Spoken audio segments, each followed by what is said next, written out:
जय गुरु जी संगत जी, कैसे हैं आप सब। I hope and I wish आप सभी बहुत अच्छे होंगे। बहुत बहुत स्वागत है गुरु जी के इस ब्लेस्ड पेज पर जिसका नाम है morning vibes with Guru ji devotee. अगर आपने पेज को फॉलो नहीं किया तो जल्दी से इसको फॉलो कर लें फेसबुक और इंस्टाग्राम पर। और अगर आप यूट्यूब के माध्यम से ये सत्संग सुन रहे हैं तो सब्सक्राइब करके बेल नोटिफिकेशन के बटन को प्रेस कर लीजिए, जिससे लेटेस्ट सत्संग की जानकारी आप तक पहुँचती रहे।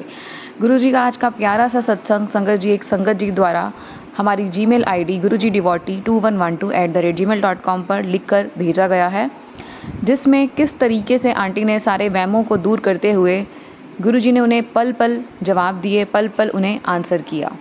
संगत जी, पीरियड्स में गुरुजी के मंदिर में जाना, गुरुजी की पूजा करना, माता रानी की अरदास करना क्या सही है या गलत, आज आपको गुरुजी साफ शब्दों में इसका जवाब दे देंगे।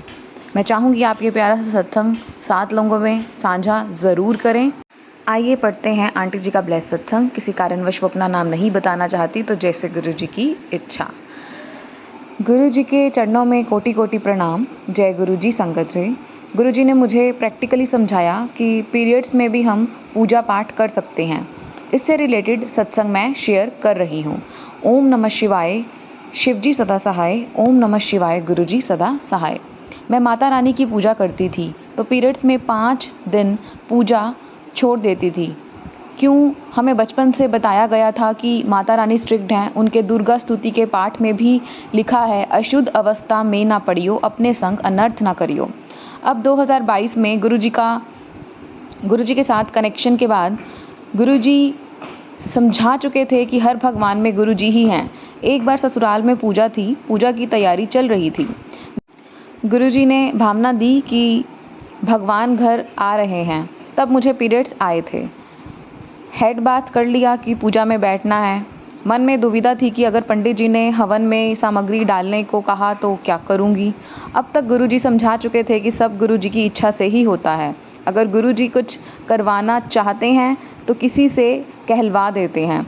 जैसे ही हवन शुरू हुआ मुझे फील हुआ कि गुरुजी स्टेयर से ऊपर आ रहे हैं, लाइट ब्लू चोले में, broad shoulders.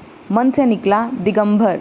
I felt as if मैंने उनके चरणों में माथा टेका और मेरी खुशी का ठिकाना नहीं है।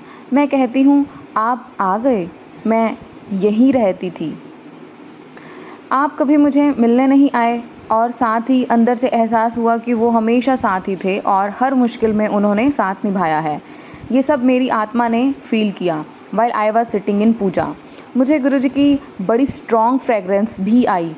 पंडित जी ने स्पेशली मेरी तरफ पॉइंट करके सामग्री डालने को कहा।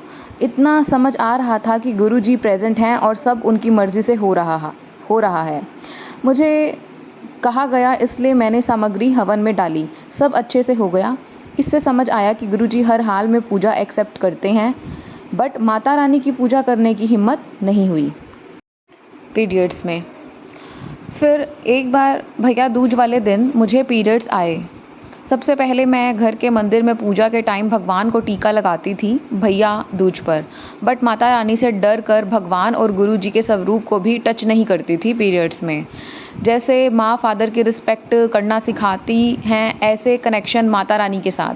बट आज तो भैया दूज था, त्योहार का दिन। माइंड में ख्याल आया कि पीरियड्स में पापा को टीका नहीं लगाती क्या।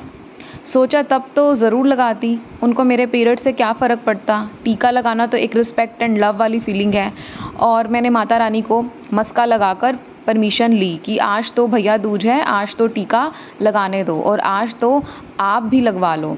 तो मैंने माता रानी सहित सब भगवान को और गुरु जी को टीका लगाया। दुविधा दूर कर दी गुरु जी ने। इसका मतलब कि माता रानी ने भी एक्सेप्ट किया। फिर एक बार मंडे को शिवलिंग पर जल चढ़ाने जाना था, तब पीरियड्स आ गए।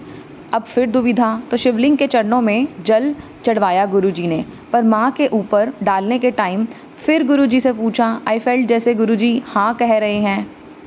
फिर मैंने गुरुजी से एक तरह से लड़कर कहा कि फिर क्यों लिखवाया आपने, अशुद्ध अवस्था में ना करियो, अपने संग अनर्थ ना करियो। गुरुजी ने कहा, तेनू कह रही है कुछ। गुरुजी ने डांट के बोला। गुरुजी ने सब दुविधा पूरी तरह से दूर कर दी और माँ के ऊपर भी जल चढ़वाया। तब से मैं पीरियड्स में भी नहा धोकर अपनी रूटीन पूजा करती हूँ। गुरुजी ने सिखाया मूत पलित्ती कपड़े होए, ले साबन ले ओ धोए, भरिए मत पापन के संग, ओ धोपे नवे के संग।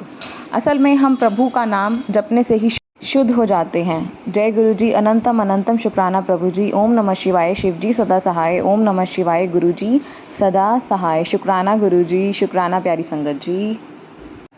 तो संगत जी, ये था आंटी जी का बहुत प्यारा सा सत्संग, जिसमें पल पल गुरु जी ने, माता रानी ने उन्हें अपने साथ होने का एहसास दिलाया, और पीरियड्स में भी किस तरीके से गुरु जी ने उन्हें हिंट दिए, उन्हें डायरेक्टली आंसर्स दिए मैसेज के थ्रू, अपनी गट फीलिंग के थ्रू, अपनी अंतरात्मा के थ्रू गुरुजी ने उन्हें बताया कि तू पूजा कर सकती है, वहमों में मत पड़। अगर तेरा मन साफ़ है तो सब कुछ साफ़ है, और अगर तेरा मन साफ़ नहीं, फिर तो जो भी कर ले, कैसी भी पूजा, वो स्वीकृत नहीं होगी। अब गुरुजी का ये प्यारा सा सत्संग आप 7 संगतों में ज़रूर भेजें, जिससे कि सारे ज़रूरतमंद संगतों तक गुरुजी की ये ब्लेसिंग, गुरुजी का ये मैसेज पहुँच जाए। अब मैं वैशु आंटी चलती हूँ, आपसे मिलूंगी गुरुजी के प्यारे प्यारे से ब्लेस्ड नए सत्संग में। तब तक के लिए गुरुजी का और संगत जी का बहुत बहुत शुक्राना।